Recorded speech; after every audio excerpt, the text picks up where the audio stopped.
Hello friends, एक नए video के साथ आपका गाइड ओजांग, डायरेक्टर ओजांग IAS एकेडमी आज आपके सामने है। इस बीच आप लोगों ने कई क्वेश्चन पूछे हैं, जैसे कि सर मेमोरी की प्रॉब्लम है, याद तो कर रहे हैं, पढ़ भी रहे हैं मेहनत से, लेकिन हम बहुत देर तक उसको रिसाइट नहीं कर पाते, रिकॉल नहीं कर पाते, रिप्रोड्यूस नहीं कर पाते, दोबारा हम उसको एग्ज़ाम में नहीं कर पा रहे हैं। परफॉर्मेंस में बहुत निगेटिव जो है वो प्रभाव आ रहा है।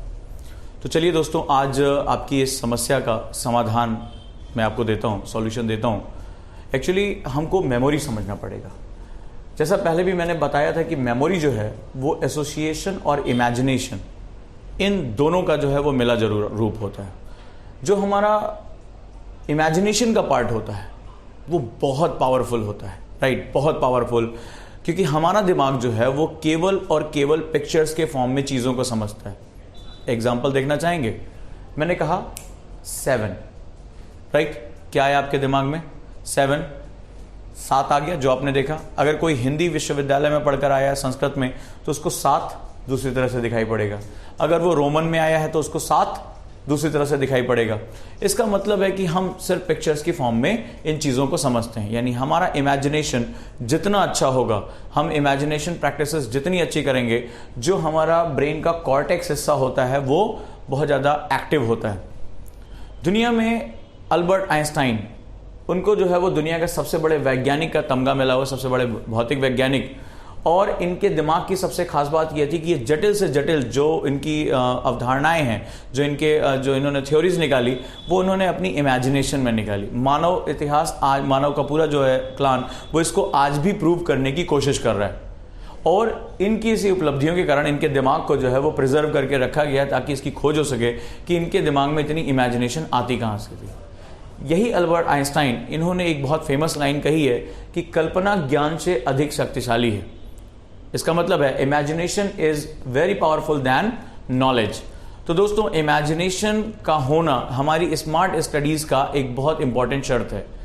करेंगे कैसे हम लोग इमेजिनेशन? हम कैसे प्रैक्टिसेस को इनहेंस करके लेकर जाते हैं? क्योंकि मैं कई स्टूडेंट से मिल चुका हूं जिनकी इमेजिनेशन जो पावर होती है तो ब्लैक एंड वाइट होती है या ग्रे होती है, या वो चीज़ों को एज इट इज़ जो है एनालाइज करके उसको इमेजिन नहीं कर पाते। इसका प्रभाव उनकी पढ़ाई पर भी पड़ता है। वो चीज़ों को पढ़ते हैं, न्यूज़पेपर को देखते हैं, बट उसको वो रिकॉल नहीं कर पाते। यानी रिकॉलिंग के लिए आपको जो भी इंफॉर्मेशन है उसको पिक्चर के रूप में अपने दिमाग में भेजनी पड़ेगी। तो चलिए हम लोग शुरू करते हैं कि कैसे हम लोग अपने ब्रेन कॉर्टेक्स को जो है वो स्टिमुलेट कर पाएंगे, उसको जो है हम उद्दीपित कर पाएंगे। एक छोटा सा जो है हम एक्सरसाइज लेते हैं। करना क्या है आपको? एक पेन लीजिए, ठीक है, बॉल पेन, फाउंटेन पेन, जो भी आपके पास पेन है उसको लीजिए और बहुत ध्यान से उसको एनालाइज करके देखिए, ऊपर नीचे उसको घुमाकर भी देखिए उसका कलर क्या है, उसके ऊपर पिक्चर कैसी बनी हुई है, उसके ऊपर प्रिंटिंग क्या है, उसका टिप कैसा है, वो किस प्रकार का फाउंटेन पेन है, बॉल पेन है। बहुत ध्यान से इसको इमेजिन करिए। उसमें कैप लगा हुआ है या वो रिटैक्ट है, जैसा भी है, इसको अपने जो है वो आंखों से इसको देखिए, एनालाइज करिए, इसको घुमाइए और इसको देखने के बाद लगभग 90 सेकेंड तक इसको आप गौर से देखेंगे, एनालाइज करेंगे। अब आपको क्या करना है?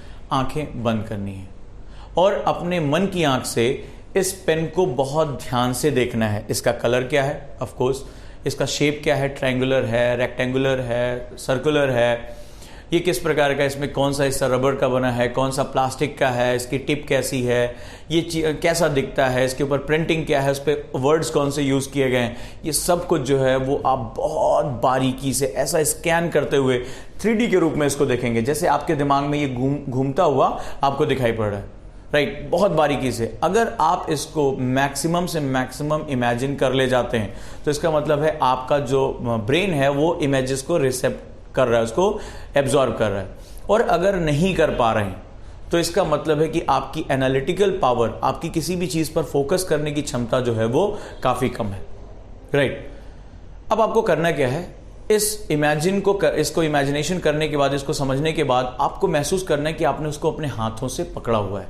यानी अब आपको अपनी मन की आंखों में जाकर इसको अपने हाथों से पकड़ते हुए देखना है और अपने हाथों के ऊपर उस प्रेशर को महसूस करना है। यानी अब आप क्या कर रहे हैं? अपनी ज्ञानेंद्रियों को, आपकी जो लर्निंग, आपकी जो स्टिमुलस सिस्टम है, उसको आप इन्वॉल्व कर रहे हो और उस ज्ञानेंद्रियों को इन्वॉल्व करने के बाद आप महसूस कर रहे हो आपके हाथों पर प्रेशर पड़ा या आपने पेन पकड़ के रखा, जबकि आपके हाथ बिल्कुल मूवमेंट नहीं करेंगे। फिर आप देखोगे उसको आप जो है लिख रहे हो, इंक हो गया, उसकी गंध कैसी आ रही है, इंक की स्मेल कैसी आ रही है, आप उस इंक की स्मेल को महसूस करोगे। होगा क्या, आप अपनी ज्यादा से ज्यादा ज्ञानेंद्रियों को जो है वो इन्वॉल्व कर रहे हो, और ऐसा करके आप अपनी जो इमेजिनेशन यानी जो आपकी मेमोरी रिसेप्शन है उसको आप बढ़ाते चले जा रहे हो, राइट। और ऐसा बढ़ाकर आप अपनी जो ब्रेन की क्षमता यानी चीजों को ग्रहण करने की क्षमता है, कैपेसिटी है, उसको बढ़ाना शुरू कर दोगे, राइट। तो ये आपका बेसिक जो है वो प्रैक्टिस रही। ये इस बेसिक प्रैक्टिस को करके आप जो है वो काफी अच्छा कर सकते हो। इसको और इन्हेंस करेंगे। इसके बाद आप कुछ जैसे कि 3D पिक्चर्स को आप इन्वॉल्व करोगे। जैसे आपने कई बार कुत्ते और बिल्ली को देखा होगा, कुत्ते और बिल्ली को कई बार हम लोगों ने देखा, लेकिन अब आप अपने मन की आंखों में से दौड़ते हुए देखोगे कि वो दौड़ रहे हैं, ठीक है, तेजी से आगे की तरफ जा रहे हैं। कुत्ता या बिल्ली जो भी दौड़ रहा है, अब उसकी मसल्स को देखोगे, किस प्रकार दौड़ते समय उसका कौन सी मसल्स काम करे, उसके पंजे जमीन पे कैसे पड़ रहे हैं, उसकी पूंछ की जो है डायरेक्शन वो कैसी है, उसका जो है नाक, उसकी आंख, उसकी स्किन किस तरह दिखाई पड़े। आप अपने मन की आंखों से आंखें बंद करके उसको स्कैन करना शुरू करोगे, राइट। मूवमेंट करते समय उसकी मसल्स कैसे फ्लेक्स कर रही हैं, ये सारी चीजें आप जो है वो ध्यान से देखोगे।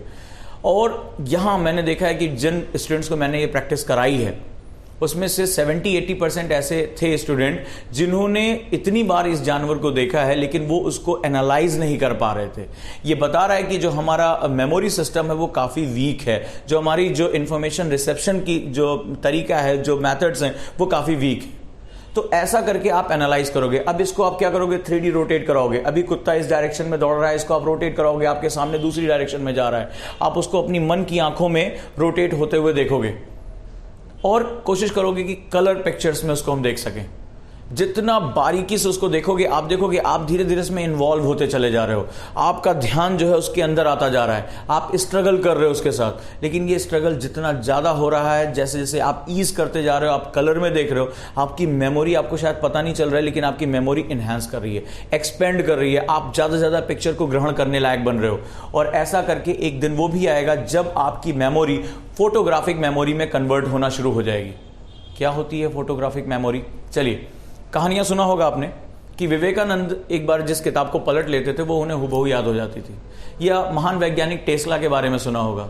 टेस्ला को जो मशीनें डिजाइन करनी होती थी, उस मशीन की बारीक से बारीक पेज की भी डिजाइन पहले वो उनके दिमाग में हो जाती थी। पहले वो अपने दिमाग में डिजाइन करते थे, उसके बाद हुबहू वही मशीन जो है वो बनकर तैयार होती थी। तो इसका मतलब है कि अगर हम अपनी मेमोरी को, अगर अपनी इमेजिनेशन को एक्सपेंड करें तो हमारी मेमोरी भी फोटोग्राफिक मेमोरी में कन्वर्ट हो सकती है। फायदा क्या होगा? सपोज दैट आप कोई बुक पढ़ रहे हो, ठीक है, आपने पढ़ना शुरू किया, you started a page, topic, कुछ भी आपने जो है टॉपिक शुरू किया। कई बार स्टूडेंट क्या होता है, वो रेस लगा रहा होता है, अरे हमें 10 पेज, 20 पेज, 30 पेज पढ़ने जाना है। ये सबसे गलत मेथड है पढ़ने का। आपने मान लीजिए पूरा पेज पढ़ा या पूरा टॉपिक पढ़ा, अब आपको क्या करना है, आंख बंद, राइट, और उस पर्टिकुलर पेज को अपने मन की आंखों से स्कैन करते जाना है। जैसे स्कैनर स्कैन करता है वैसे उसको स्कैन करना, देखना है उसमें कितने कैरेक्टर्स, कितने पॉइंट्स जो आपने अंडरलाइन किए हैं, जो आपने पॉइंट्स बनाए हैं, वो कितने ज्यादा याद रहे। अगर आपको 70% से ज्यादा पेपर याद हो रहा है तो इसका मतलब है कि आपका इमेजिनेशन जो है वो अप टू द मार्क है। लेकिन अगर आपने शुरुआत की 4 लाइनें तो याद आ रही हैं, लेकिन धीरे धीरे जैसे आप नीचे की तरफ जा रहे हो, ब्लर होता जा रहा है, धूमिल होता जा रहा है, गायब होता जा रहा है, इसका मतलब है कि आप पढ़ तो रहे थे, पढ़ते हुए दिखाई पड़ रहे थे, लेकिन आप जो है अपने दिमाग में उन इंफॉर्मेशन को रिसीव नहीं कर पा रहे थे। मैंने कई ऐसे स्टूडेंट भी देखे, उनसे मुलाकात की है, जो बड़े खुश रहते हैं, इमेजिनेटिव होते हैं, और वो बुक्स को 1-2 बार पलटते हैं और उनमें मैक्सिमम इन्फॉर्मेशन उनको याद हो जाती है। जैसे आप मान लीजिए हिस्ट्री पढ़ रहे हैं, गांधी का आंदोलन पढ़ रहे हैं, तो वो क्या होता है, अपने आप को इन्वॉल्व कर देते हैं कि हाँ मैं गांधी के साथ खड़ा हूं, मुझे मेरी आंखों के सामने चल रहा है अकबर क्या कर रहा है, या गांधी ने क्या किया, या पटेल क्या कर रहे हैं, तो वो ऐसा लगता है कि आंदोलन उसके सामने चल रहा है और अपने आप को इन्वॉल्व कर लेता है। और जितना ज्यादा वो अपने आप को मन की आंखों से उसको इन्वॉल्व कर देता है, कहानी बना लेता है, उतना ही जल्दी उसको जो है एग्जाम में रिकॉल आता है। कुल मिलाकर आपको सारा खेल तो एग्जाम में खेलना है। आपने कितना बार पढ़ा है, कितनी अंडरलाइन की, अगर एग्जाम में वो ब्लर हो रहा है तो इसका मतलब है कि आपको वो रिजल्ट नहीं देगा, राइट। तो आपकी सारी मेहनत जो है वो अंत में जाकर खराब हो जाएगी। हम जनरली क्या होता है, क्लासेस में, कोचिंग में जाते हैं तो टीचर जो है स्टूडेंट को पढ़ा देता है कि हाँ भाई ये पढ़ाना है, वो पढ़ाना है, वो लेक्चर दे देता है। लेकिन आपका दिमाग उसको रिसेप्ट कर रहा है, उसको जो है ग्रहण कर रहा है कि नहीं कर रहा है, ये बहुत महत्वपूर्ण है। और यहाँ हम उजांग IAS एकेडमी में हम इस बात की कोशिश करते हैं कि आपके सब्जेक्ट के पूरे होने के साथ साथ आपका दिमाग जो है वो कंडीशन हो ताकि आप कम समय में ज़्यादा से ज़्यादा इंफॉर्मेशन को ग्रहण कर सके। उसमें ये एक बहुत महत्वपूर्ण टेक्निक है और अगर आप ये प्रैक्टिसेस करते हैं तो मैं उम्मीद करता हूं कि 1.5 से 2 महीने के बाद आप बहुत ईजिली चीज़ों को तेजी से ग्रहण करना शुरू कर देंगे। आप जो है वो तेजी से न्यूज़पेपर से गुजरेंगे, आप इंफॉर्मेशन से गुजरेंगे, बुक्स पढ़ेंगे और उसका मैक्सिमम से मैक्सिमम हिस्सा आपके दिमाग के अंदर होगा। और मैं चाहता भी हूं कि मेरा स्टूडेंट जो है वो अपने सपनों को पा सके, सफल हो सके और जो असफलता बार बार उसका दरवाजा खटखटा रही है, उसको कोशिश जो है रोक रही है अंदर जाने से, वो ये दरवाजा जो है उसके लिए खुल जाए। लेकिन उसके तरीके जो होंगे वो अलग होंगे। हम कहते तो हैं कि स्मार्ट स्टडी करनी चाहिए, हम कहते हैं कि आपका व्यक्तित्व निर्माण होना चाहिए, लेकिन कह देने भर से नहीं होता। ये स्किल्स हैं और यहाँ हमें करके सीखना पड़ता है। और अगर आपको कोई दिक्कत आ रही है तो मैं उस दिक्कत को हटाने की जिम्मेदारी लेता हूं, ठीक है। और जो मेथड्स है मेरे वो डेफिनेटली आपको सफलता के दरवाजे तक लेकर जाएंगे बशर्ते आप इन प्रैक्टिसेस को पूरी श्रद्धा के साथ, ईमानदारी के साथ, रेगुलरिटी के साथ अगर ये करने की कोशिश करते हो। इसी तरह आप और भी ऊट पटांग जो है इमेजिनेशन कर सकते हो। जैसे आप गांधी को अपने सामने देखो कि गांधी अगर आपके सामने हैं तो आप उनसे कैसे वार्तालाप करोगे, या हिटलर को देखो या सेकेंड वर्ल्ड वॉर को देखो कि आप उस वर्ल्ड वॉर में शामिल हो और आप उसका एक हिस्सा हो और कैसी वहां सिचुएशन चल रही है, कैसे गोले बारूद हैं, कैसा जो है वहां पे सिचुएशन हो रही है, और आंखें बंद करके आप अपनी जो है वो टारगेट इमेजिनेशन करो। बट एक बात ध्यान रखना, यहाँ एक जो है वो एक सावधानी रखनी है। इमेजिनेशन प्रोग्राम्ड होती है, आप जो चाहते हो, और यहीं पर एक होता है आंखें बंद करके आराम से जो है वो दिवा सपनों में खो जाना। I am feeling like IAS officer, अब मजे से भैया गाड़ी में घूम रहे हैं। ये एक दूसरी चीज होती है, सपने देखना। इमेजिनेशन टारगेट होता है, मूविंग होता है, 3D होता है, ठीक है। आप उसमें जटिलता लेकर आते हो, आप बड़े ध्यान से उसको एनालाइज करते हो, ठीक है, कि गांधी के कपड़े कैसे हैं, उस समय का पीछे का सीन कैसा है। आप अपने दिमाग को ऑर्डर देते हो और आपका दिमाग उसको पिक्चर्स में कन्वर्ट करता है ताकि आप अपनी जो मसल्स हैं ब्रेन की उनको चैलेंज करना शुरू करते हो, राइट। आप वहां पर खड़े होकर महसूस करते हो कि ज्ञानेंद्रियां हमारी कैसे काम कर रही हैं। और दिवा सपनों में तो बस आप बहे चले जाते हो। तो आप अवॉइड करना कि आप दिवा सपनों के साथ ना जाओ, आप एक प्लान्ड इमेजिनेशन पे जाओ, 3D इमेजिनेशन करो। और इस इमेजिनेशन को, और एक वीडियो में जो मैंने आपको एसोसिएशन बताया यानी पेग सिस्टम, उसको आप इससे पहले के वीडियो यानी थॉट मैपिंग के साथ जोड़ दो। क्योंकि कई बच्चों ने कहा कि सर हम पिक्चर्स में कन्वर्ट नहीं कर पा रहे हैं सेंटेंस को, राइट, जो आपने हमें थॉट मैपिंग बताया। लेकिन इसलिए नहीं कन्वर्ट कर पा रहे हो क्योंकि आपका दिमाग अभी भी वर्ड्स को पिक्चर में कन्वर्ट करने की हालत में नहीं है, वो ये मैथड जानता नहीं है। तो इस मैथड से जब आप इन तीनों को यानी कि thought mapping, note making technique और जो मैंने आप लोगों को बताया that is about the peg system, और जो मैंने अभी इमेजिनेशन के बारे में बताया, जब इन तीनों को मिला दोगे तो डेफिनेटली आपका जो नोट्स होगा, जो आपके पढ़ने का तरीका होगा, वो हमेशा के लिए बदल जाएगा और सफलता आपके जो है वो कदम चूपेंगी। और मैं हमेशा यही चाहता हूं कि आप जल्दी से जल्दी सफल हों और अपने सपनों को पा सकें। यही हमारी कोशिश है दोस्तों। और इसी तरह के और वीडियोस के साथ मैं आपके साथ आऊँगा, आपसे मिलूंगा। इस चैनल को जो है लाइक करिए, सब्सक्राइब करिए दोस्तों। और अगर ये मैसेज पॉजिटिव है, आपकी लाइफ में कुछ पॉजिटिव चेंजेस आ रहे हैं, तो अपने और दोस्तों को भी शेयर करिए ताकि हम वहाँ तक पहुँच सकें जहाँ तक उम्मीद की किरणें नहीं पहुँच रही हैं।